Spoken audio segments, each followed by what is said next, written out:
Gold, trusted gold buyers. మీరు తాకట్టు పెట్టిన బంగారాన్ని విడిపించి ఈ రోజు ఉన్న మార్కెట్ ధరకు కొనబడను.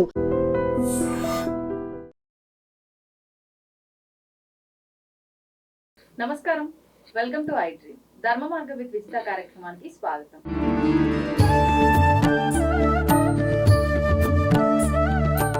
నమస్కారం గురువుగారు. గురుగారు, ఇప్పుడు ఎంత జీతం వచ్చినా కూడా సరిపోక మళ్ళీ శాలరీ పడే సమయానికి కనీస సౌకర్యాలకు కూడా డబ్బులు లేక ఖచ్చితంగా అప్పులు చేయాల్సిన పరిస్థితి చాలా కుటుంబాల్లో చూస్తున్నాము. అంటే వాళ్ళకి అది రొటేట్ చెయ్యక అప్పులు చేయాల్సి వస్తుందా, లేదంటే నిజంగానే వచ్చిన డబ్బులు సరిపోవట్లేదా అర్థం కాదు. కానీ ఏదేమైనా మొత్తానికి అప్పులు అవుతున్నాయి. ఒకప్పటి కాలంలో అయితే వివాహం, ఎవరైనా ఇంట్లో పిల్లలకు వివాహం చేయడం కోసమో లేదంటే ఏదైనా గృహం కట్టడం కోసం మాత్రమే అప్పులు. కానీ ఇప్పుడు చూస్తే అలా లేదు. ప్రతి చిన్నదానికి అప్పులు చేయాల్సిందే. అసలు అప్పులు చేయకపోతే కుటుంబమే సాగని పరిస్థితి. ఎందుకు ఇలా అవుతుంది అని చెప్పి ఆలోచిస్తే వెనకకు చూసుకుంటే ఏముండదు. ఏదైనా పర్టికులర్ ఒక మంచి విలువైన దానికోసం ఏమైనా అప్పు చేసామా అంటే అలా ఏముండదు, అంతా వృధా. మళ్ళీ ఈ అప్పులు తీర్చలేము, ప్రతి నెల కొత్తగా అప్పులు చేయాల్సి వస్తుంది. దీని నుంచి బయటపడలేక ఎంతోమంది ప్రాణాలను కోల్పోయిన కుటుంబాలు కూడా ఉన్నారు. ఇలాంటివన్నీ జరగకుండా అసలు అప్పుల పాలే అవ్వకుండా ఉండడం ఉత్తమం. అయినవి తీర్చుకోవాలి అని అంటే ఏం చేయొచ్చు అంటారు? అప్పులు పాలవుతున్నామంటే అది మన చేతుల్లో పని. ఎందుకంటే ఫైనాన్షియల్ ఇండిసిప్లిన్, మనకు ఎంత వస్తుందో తెలుసుకోకుండా, అవును, మనకి అన్నీ కావాలనుకోవటం. పక్కింటి వాళ్ళకి ఏసీ ఉంది, మనకి ఏసీ ఉండాలి. వాళ్ళకి కారు ఉంది, మనకు కారు ఉండాలి. వాళ్ళు ఈ నెక్లెస్ కొనుక్కున్నారు, మనం కొనుక్కోవాలి. వాళ్ళు ఇల్లు కట్టు ఫ్లాట్ కొనుక్కున్నారు, మనకి కావాలంటే లైఫ్ స్టైల్ చేంజెస్ ఎలా వచ్చిందంటే ఎదుటి వాళ్ళతో కంపారిజన్ చేసుకుంటూ జీవితాన్ని ముందుకు సాగించడం వలన ఏర్పడిన పరిస్థితులు. తర్వాత మార్కెట్లో ఏంటి, సిబిల్ రేటింగ్ బాగుంటే అప్పు ఇచ్చేస్తారు. అవును, అప్పు ఎంత ఈజీగా వస్తుందో తీర్చడం అంత ఈజీ కాదు. అంతే కదా. ప్రతి చిన్నదానికి పెద్దదానికి అన్నిటికీ ఈఎంఐల ఫెసిలిటీ ఉంది. అవును, ప్రతి చిన్నదానికి మీరు 5,000 రూపాయల వస్తువు కొన్నా కూడా ఈఎంఐ ఫెసిలిటీ ఉంది. 5 లక్షల వస్తువుకు కూడా ఈఎంఐ ఫెసిలిటీ ఉంది. 5 కోట్ల వస్తువుకు కూడా ఈఎంఐ ఫెసిలిటీ ఉంది. ఇలాంటి పరిస్థితుల్లో మనకి ఏది కావాలి, ఏది అక్కర్లేదు, ఎంతవరకు ఉండాలి, ఎంతవరకు చేసుకోవాలి, ఇది మనకు అవసరమా కాదా? అవసరమే ఉండొచ్చు. అంటే ఒకప్పుడు లగ్జరీస్ అన్నీ ఇప్పుడు నెససరీస్ అయిపోయినాయి. ఒకప్పుడు ఇంట్లో ఏసీ ఉండడం అనేది ఒక లగ్జరీ, ఇప్పుడు కంపల్సరీ, లేకపోతే ఉండలేరు పిల్లలు. సమ్మరు అసలు ఉండలేము, కష్టం. అంటే మారిపోయింది కాలం, కాలానుగుణంగా మనుషుల ఆలోచనలు, మనస్తత్వాలు మారిపోయినాయి. సో ఇవన్నీ ఒకప్పుడు లగ్జరీస్ అన్నీ ఇప్పుడు నెసెసిటీస్ అవటము, పక్క వాళ్ళ లైఫ్ స్టైల్తో మన లైఫ్ స్టైల్ని కంపేర్ చేసుకోవడము, ఈజీగా అప్పు దొరకడము, క్రెడిట్ కార్డు జేబులో ఉండటము, అవసరమైతే 1,00,000 రూపాయలు ఖర్చు పెట్టే అవకాశం ఉండటము, వెళ్ళిపోయి స్వైపింగ్ చేయడము, ఇవన్నీ అప్పులు పాలవడానికి కారణాలు. వీటిని కంట్రోల్ చేసుకుంటే, అట్రాక్ట్ అవ్వడం వల్ల తెలియకుండానే ఉబిలో కూరుకుపోతున్నాం. వద్దంటే ఒక బ్యాంక్ మీకు కార్డు ఇచ్చిందంటే 10 బ్యాంకులు ఇచ్చేస్తాయి. అంతే, 10 కార్డులు ఉంటాయి. పొద్దున్న లేసి ఈ కాల్సే ఎక్కువ. 15-20 లక్షలు ఈజీగా మీరు స్వైప్ చేయొచ్చు ఒక రోజులో. అలాంటప్పుడు మరి అప్పులు పాలవకి ఏమవుతాం? అదే కదా. అందుకని దాన్ని జాగ్రత్తగా చేసుకుంటూ మనకు అవసరమా కాదా, మనం ఇది ఇప్పుడు ప్లానింగ్ అనేది ఇప్పుడు అవసరమా, కొనాలి డెఫినెట్గా. ఇప్పుడు అన్నీ అవసరమే మనిషికి. లగ్జరియస్ లైఫ్ని లీడ్ చేయడం తప్పు కాదు. దానికోసం ఆదాయాన్ని పెంచుకోవాలి కానీ అప్పులను పెంచుకోకూడదు. ఆదాయం పెంచుకునే మార్గాలను చూసుకోవచ్చు. Dream is the power of achievement. నాకు ఇది కావాలని డ్రీమ్ చేయాలి. ఆ డ్రీమ్కి తగ్గట్టు మనం దాన్ని వర్కౌట్ చేయాలి. వర్కౌట్ చేసుకొని దాన్ని సాధించుకోవాలి. ఎందుకంటే ఫైనాన్షియల్ ఇండిసిప్లిన్ అనేది చాలా అవసరమైన,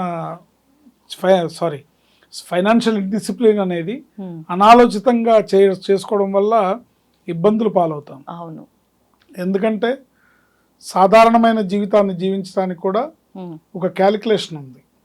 1940 సంవత్సరంలో ఆ ప్రాంతంలో ఒక కుటుంబం బతకడానికి 10 రూపాయలు అయితే సరిపోయింది. 1940. అసలు ఇప్పుడు 10 రూపాయలకు 1900 అంటే ప్రతి 20 ఏళ్ళకి ఒక 0 యాడ్ అవుతుంది. 1940 నుంచి 1960 వచ్చేటప్పటికి అదే కుటుంబం అదే లైఫ్ స్టైల్తో బతకడానికి 100 రూపాయలు కావాల్సి వచ్చింది. 1960 నుంచి 80కి వచ్చేసరికి అదే కుటుంబానికి 1000 రూపాయలు కావాల్సి వచ్చింది. 80 నుంచి 2000కి వచ్చేసరికి అదే కుటుంబానికి 10,000 రూపాయలు కావాల్సి వచ్చింది. 2000 నుంచి 2020కి వచ్చేసరికి మినిమం బేసిక్ నీడ్స్ ఒక కుటుంబం కొద్ది గొప్ప నామమాత్రంగా బతకడానికి ₹1,00,000 కావాల్సి వచ్చింది. ఇక్కడ చాలా మార్పు వచ్చింది. 2020 అంటే ఒక్కొక్కటి 0 యాడ్ అవుతుంది, ప్రతి 20 ఏళ్ళకు ఒక 0 యాడ్ అవుతుంది. అవును. ఇప్పుడు 2020 దాటింది, 25లో ఉన్నాం మనం. నెక్స్ట్ 2040 వచ్చేటప్పటికి ఒక కుటుంబానికి అంటే minimum middle class life lead చేయడానికి 10 లక్షలు కావాలి.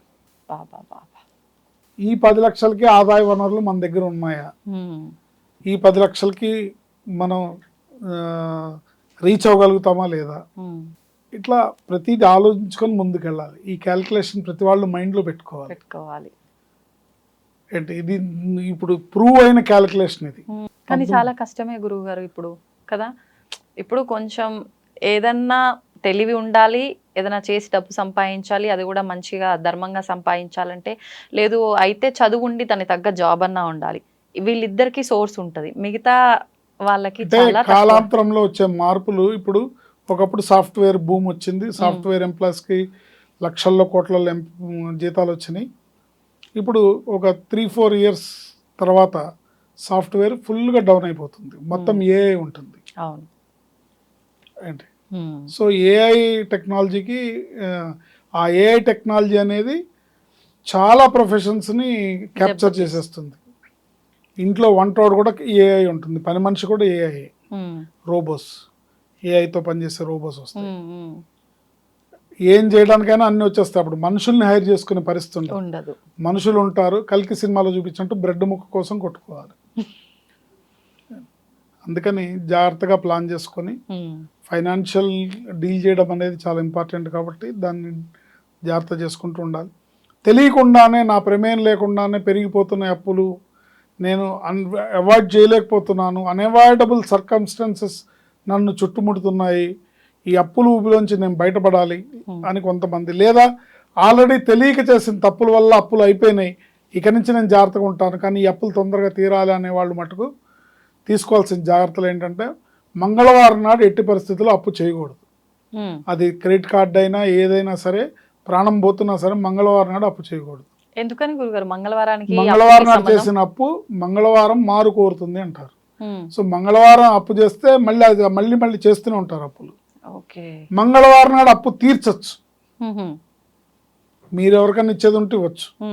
నెక్స్ట్ మంగళవారం నాడు అప్పు తీసుకోకూడదు, మీరు ఎవరికన్నా ఇవ్వకూడదు.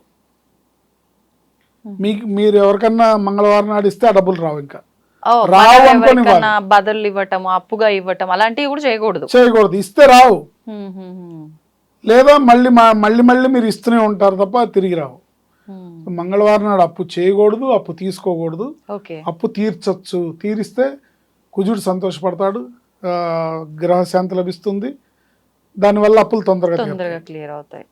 ఓకే, అట్లాగే తీర్చాల్సినవన్నీ కూడా మనం నోట్ చేసుకొని ఆ అప్పు తీర్చాలనే ఏవైతే ఉంటాయో అవన్నీ కూడా మంగళవారం నాడు గుర్తుపెట్టుకొని పేమెంట్స్ అన్ని మనం మంగళవారం నాడు చేయాలి. అవును, తీర్చాల్సిన ప్లానింగ్ ఉండాలి, ప్లానింగ్ ప్రకారం మంగళవారం నాడు చేయాలి. దీనికి ఒక అద్భుతమైన మంత్రం ఉంది.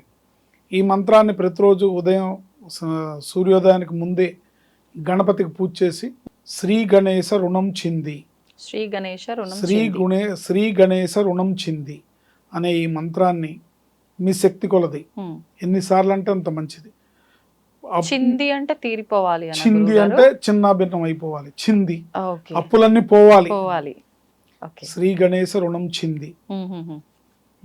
ఈ మంత్రాన్ని చదువుకోవడం వల్ల ఆ వినాయకుడు అనుగ్రహంతో ప్రాతకాలంలో సూర్యోదయానికి పూర్వం వినాయకుడిని గరికతో పూజ చేసి ఆవు నెయ్యితో దీపం పెట్టి బెల్లం ముక్క నైవేద్యం పెట్టి ఈ మంత్రాన్ని చదివితే ఎంత పెద్ద అప్పైనా అతి శీఘ్రగతిన తీరిపోతుంది. అప్పులు పాలు అయిన వాళ్ళందరూ బయటపడి, అప్పుల్లోంచి బయటపడి ఐశ్వర్యవంతులు అవుతారని మనం చెప్పచ్చు. ధన్యవాదాలు గురుగారు. ఆయుష్మతి భవ. తవ్వుతూనే శివలింగం సరే దాన్ని అట్లా కప్పేసేయండి, చూపించదండి. కృష్ణ ఇస్ దేర్, మూర్తి పూజ కాదు, సాక్షాత్ బ్రజేంద్ర నందన భగవాన్ ఉన్నారు మూర్తిలో. ఏమీ ఆశించకుండా ఆరాధించే వాళ్ళు కూడా ఉన్నారా ప్రభుజీ? నిజమైన భక్తి అంటే మనకు తెలియదు కాబట్టి